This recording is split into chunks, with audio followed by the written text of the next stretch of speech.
Been asked to give a few pointers and tips on step 7 in the push-up series on convict conditioning using one of these bad boys, medicine balls, basketballs, even stacked bricks that Paul Wade talks about in convict conditioning.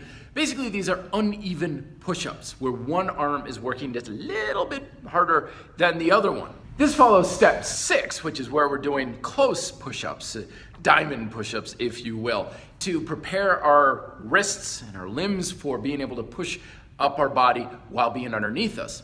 Now, the questions that some of you asked about doing this is, where exactly do your hands go?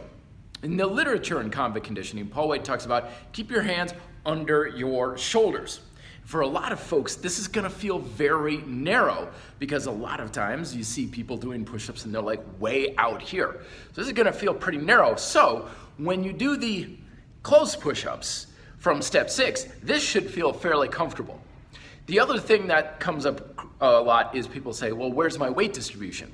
Now, in the book, Paul Wade talks about keep your weight even between the hand that's on the ball and the hand that's on the floor. However, in the same breath, he also says, weight up your hand that's on the floor. So it's kind of a little bit more on the hand that's on the floor, just a little bit.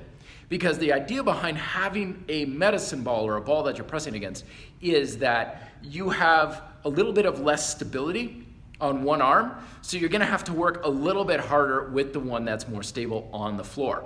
Also pay attention to the fact that you are not going to get very deep with this. Your range is fairly short. Your chest only comes down to about the level of the hand that's on the ball, and then you press up. This is a short range of motion exercise. So I recommend at the end of your work sets, doing some close push-ups, doing some regular style shoulder width push-ups to get a big range of motion. It's a good finisher as well, or a series of dips. So there are my thoughts on the uneven push-ups, step 7 in convict conditioning.